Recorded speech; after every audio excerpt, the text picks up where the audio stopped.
and welcome to From My Mother's Basement, the show where we talk about anime, manga, video games, sci-fi, tech. Yeah, we gotta look business for this, you know. Damn it. I'm Jason. I'm Michael. And what are you up to this week so far, Michael? Being shocked in my first year not going to Expo in 15 years. Other than that, drooling over new toys. Yeah, there was a lot of new toys, especially the new toy that you got. I really like that. Do you have any? You have it next to you right now, or is it still drying? Talking about this little BC right here? Well, okay, well, there's that. I was talking about the other thing you were talking painting. about this? Or are you talking about what I posted on Facebook? Thing you're posting on Facebook. That's primered. There are pictures on my Facebook page if you want to check it out. But so for those who don't know, I started an art project the other week. I found one of the those interactive, to make those interactive R2D2 units that are about about 16 inches tall that you can talk to and they move and they whatnot. I found one busted on eBay for $20. Really? Yeah, and they sent me this thing basically saying, "Oh no, it's busted, doesn't respond, doesn't do anything." I'm like, okay, fine. I just wanted to paint it anyway because I'm making it as a project for my stepbrother. Okay. Because he's got a working one, so I'm painting it custom for him. Got it. Actually, the only thing wrong with it is it doesn't roll around. That's an easy fix, though. It fires up. It responds to the voice commands. It has the responses. The tracking function works, where the head will follow you when you're doing this. So I'm just like, $20 in shipping. Hey, I got a deal here. Yeah, you did. So what I did is I masked off a whole bunch of stuff and I primered it black. So I'm repainting it. But when I'm done, it's going to be high gloss black with what was blue is going to be green. Ooh. Because that's the color scheme he asked for. So okay. But yeah, so I finished primering it today, and tomorrow I'm going to start doing the detail work. Nice. So, look, if we're taking more pictures, I want to see that as as it progresses. Well, I am. I posted pictures of it being primered, including the pathetic thing where it's got two Q-tips sticking out of its nose. What's funny is the reason they're there is that there's this thing, for those of you who don't know about this toy, it's really cool, is it's got sensors all on it. It's got this IR sensor for tracking, but it's also got this little, they call it sonar, but it's a little transmit thing, and it's got a transmitter and a receiver, and that's how it knows where the floor is. That's also how it doesn't drive off of stairs. Oh, okay. So, since I'm primering it, I don't want to bork these sensors, so I couldn't tape over the holes very easily, so I just said, fuck it, I stuffed Q-tips on it.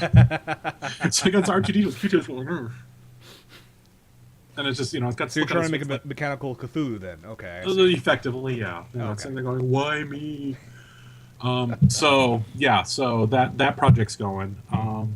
That's been a fun toy. But no, I thought you were talking about the ears, but we can get to those. Yeah, we'll get to the ears in a little bit from tech stuff. I really want to get one of those, but we'll talk about that later. $5. For those of you who are wondering what the heck is all this behind me, I'm actually moving, on Sunday. So I'm packing up all my stuff, except, I have my little Tachikoma plushie right behind me. The place I'm moving to, I was actually spending most of the day, the past couple days, actually cleaning it up. And I came across some old school stuff. Well, one's not so old school. I have a copy of Lunar Silver Star Harmony for the PSP that I actually only played once, and it's still in perfect condition. I'm wondering what I'm going to do with that, because I don't have a PSP anymore. I have an idea. I know you have a PSP, yeah. But these ones I am never going to give up, because these were my childhood. These, before you could have Nintendo, before you could have a Game Boy, I actually had a crapload of the Game & Watch systems. Of course, you have Mario's Cement Factory, and this dual screen was actually Donkey Kong 2. This... Amazing that it actually still works, though. What's up? The Donkey Kong 2 or Junior? Donkey Kong 2, actually. Oh, because I saw the Vine, so I thought maybe it was Junior. Well, Junior's in it, but it's actually called Donkey Kong 2. Okay. Yeah, this is back, just after Nintendo started or got away from actually producing card games. So it's kind of a nice little bit of nostalgia, and I'll keep these till my dying day. So. Oh, dude, yeah, no, hey, I've got in storage. I have a Commodore 64, an Amiga 2000, an Amiga 4000. That's right. The disk drives for the Amiga or for the Commodore, and about 150 game disks that last checked still work.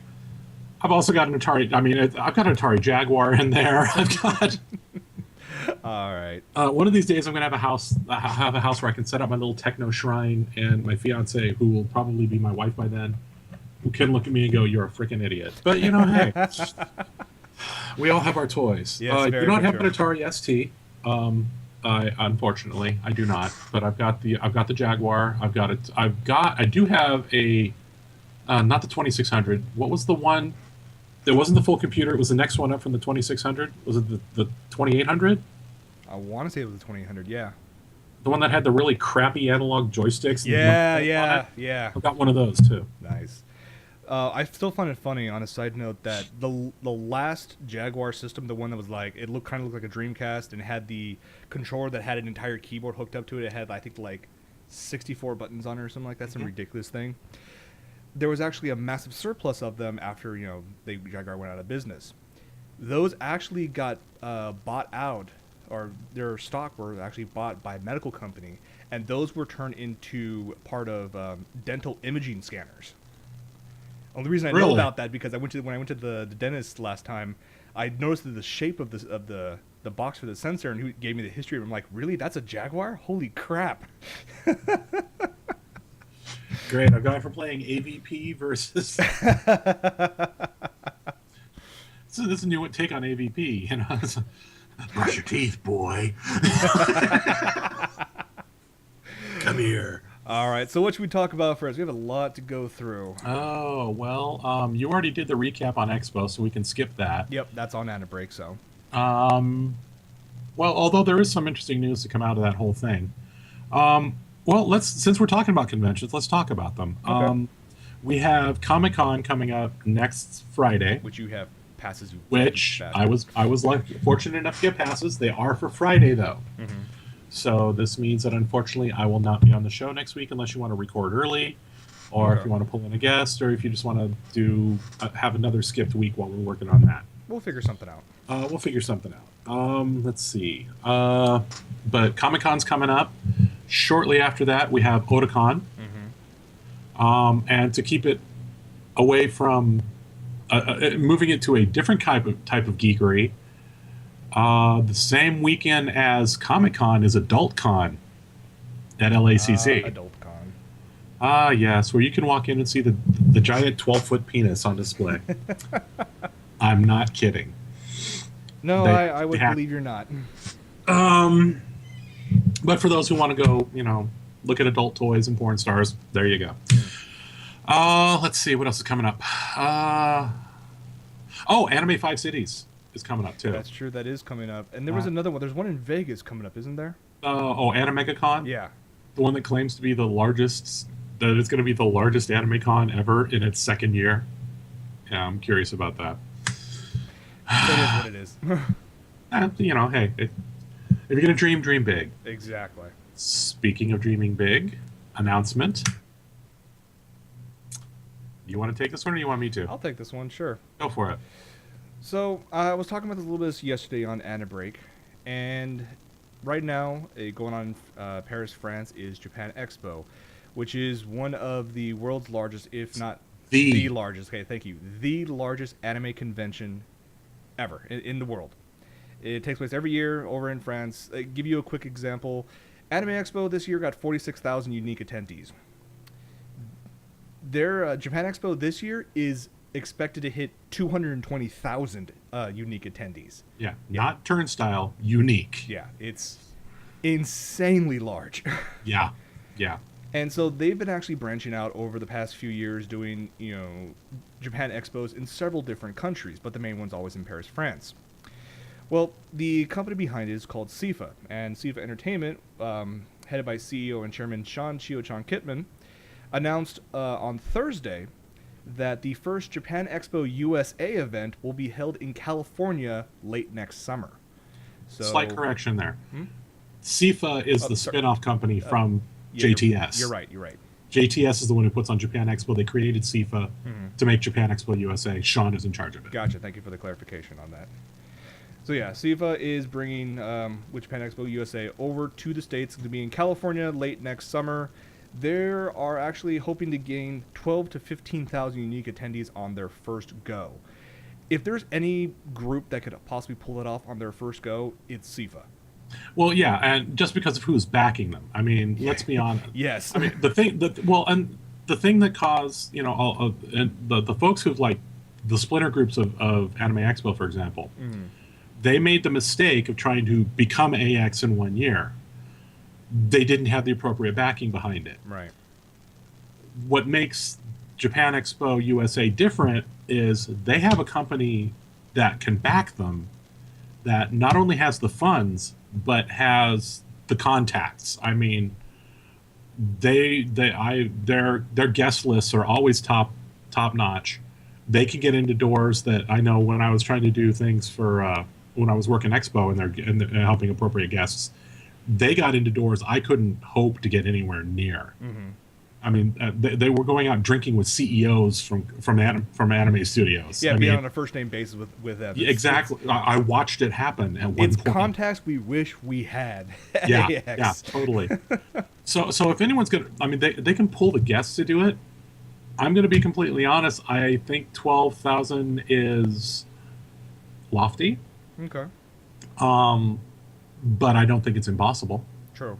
And it also depends on the date as well, because that's true. Late summer, California. I mean, California for anime cons, you already have, well, for cons in general, you have Fanime, Anime Expo, WonderCon, Comic Con, AM Squared, Anime Kanji, Anime 5 Cities. Anime 5 Cities. Yeah, there's a number of cons within a relative day's driving distance for anybody in California.